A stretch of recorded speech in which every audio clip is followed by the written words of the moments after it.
technically they've done what they were supposed to do. And then you just walk right by it and you never even look at... How many people here have a driver's license and never even read the Motor Vehicle Act? How many people here have a social insurance number, never read the Employment Act? You get into this stuff, people get a student loan, they never read the act. They never look for any remedy, they just start arguing and complaining about how they're owing so much money, and they never look at the act under which they begged for the assistance in the first place. The process for this is the same process you're going to apply to anything, because this money can arguably be used for anything that's a benefit to yourself and your society simultaneously, and is recognized as a fundamental human right by Canada by virtue of their signatory on a covenant. The covenants that Canada has signed to recognizing as human rights, they're pretty basic. You have a right to education. You have a right to travel. You have a right to food, shelter, health care. You have a right to access to the courts. You have a right to engage in your political actions within your government, within your society. These are all of your rights that you have. You cannot try to use this money to go to Vegas, hire hookers, smoke crack, and feed the machines. That's not a benefit to one of you.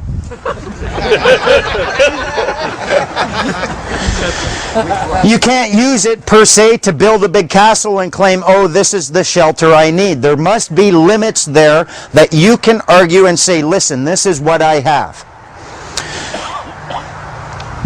If you start looking at whether or not do I have a right to buy an Armani suit, or do I have a right to go to Value Village and just get the basics I need? If you are going the low end, no one can stop you. If you try stretching it, eventually they're going to say this is not clearly a benefit to both. And you want to find the path where it's clearly a benefit to both. Paying off your mortgage.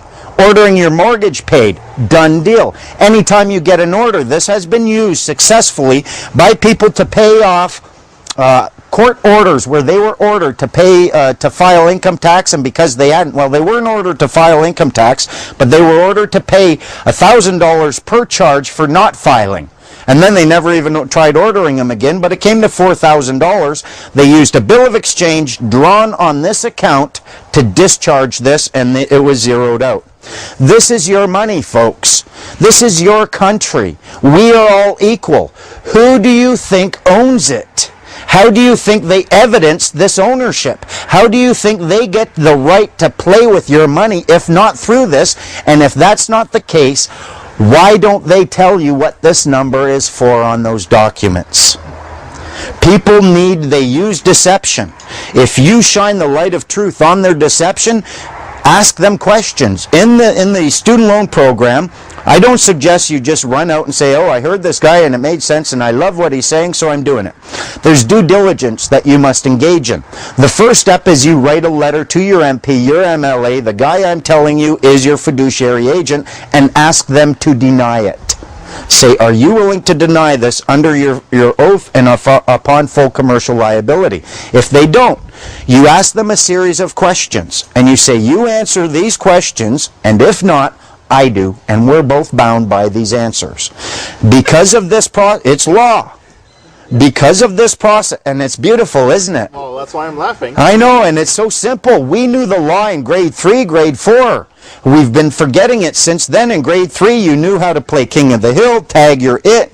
You knew that if someone called you a poopy head and you didn't say, I'm rubber, you're glue, whatever you say bounces off me, sticks to you. If you didn't deny, come the time when you're playing recess, everyone's calling you a poopy head, aren't they?